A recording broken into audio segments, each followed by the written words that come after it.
Pensa-hi un moment. Amb cada paraula que pronuncies, estàs edificant vida o sembrant dolor? Jesús ens recorda que només podem tenir un amo, Déu o el món. I encara que fem grans coses per Déu, adoració, guariments, lloances, un comentari, una crítica, un murmur, pot desfer-ho tot. Avui et convido a descobrir com dominar la llengua i parlar només allò que edifica, perquè fins i tot aquest petit múscul té el poder de decidir a qui servim de veritat.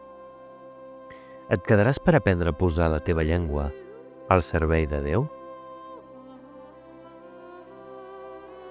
Avui vinc a compartir amb tu 2 versets que trobem a Jaume capítol 3.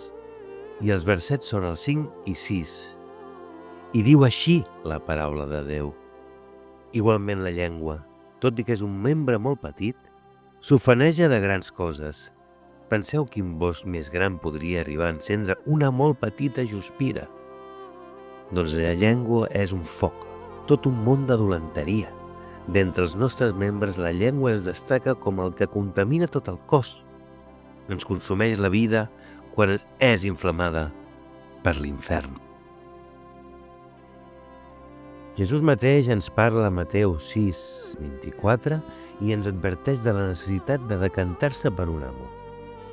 O bé aquest amo és Déu mateix, o bé és el món i tot el que hi ha en ell. La tebiesa dels nostres actes no agrada gens a Déu, però en ocasions servim Déu i no dominem els nostres membres, que per tant ens porten a pecar.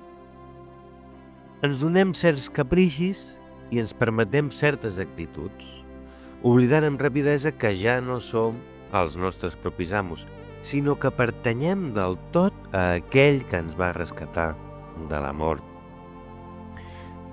Mira, puc passar tota una tarda, un matí i fins i tot el dia en adoració, revestir-me de la seva glòria en lloança, guarir malalts en el nom de Jesús, expulsar dimonis i aixecar persones de cadires de rodes per obra de l'Esperit Sant de Déu, i arribar a casa i comentar amb la meva esposa o espòs, o amb un germà o germana, que la roba d'un germà no m'ha semblat correcta, que tal o qual germà m'ha dit alguna cosa dolenta, o que el pastor o la pastora avui no m'han saludat, i donar via lliure a un múscul molt petit que mai es cansa.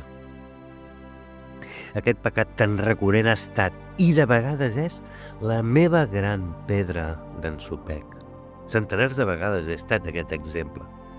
Conec la importància vital de dominar els membres dels nostres cossos i conec també el plor amarg del penediment genuí de l'Esperit Sant quan he pecat.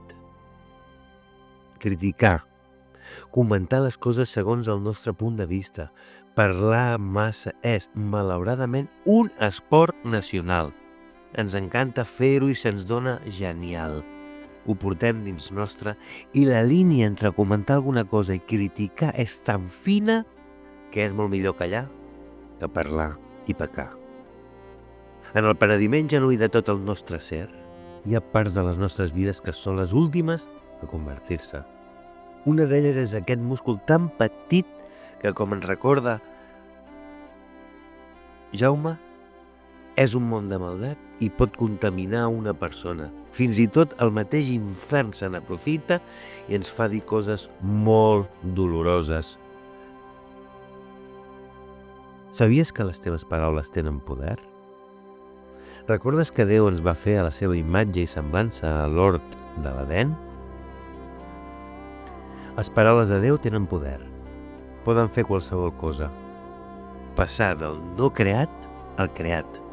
De la inexistència a un univers infinit.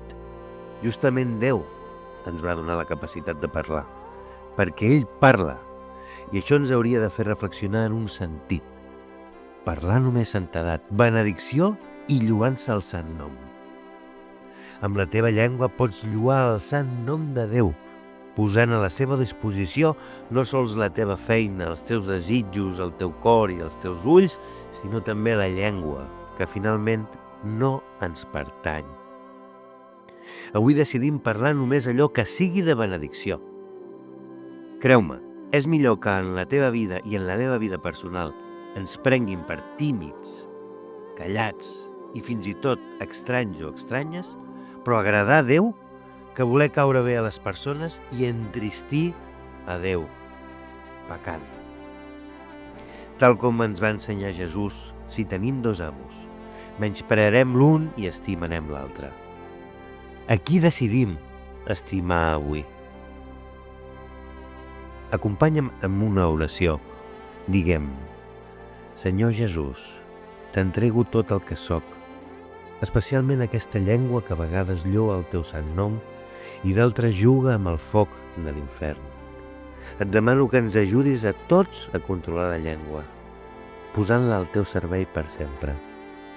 En el teu sant nom, Jesús, t'ho demano per als que vegin aquest devocional, per la meva família i estimats, i per mi. Amén. Si aquest vídeo t'ha donat consciència del poder de la teva llengua i t'agradaria aprendre més coses, dona'ns un m'agrada i subscriu-te al canal per tal de no perdre't cap devocional. Ajuda'ns a arribar a totes aquelles persones que Déu et posi al cor. Ajuda'ns a créixer per arribar arreu de Catalunya. Compartir és d'una vida. Que corri la paraula de Déu. I que tinguis un dia molt beneït.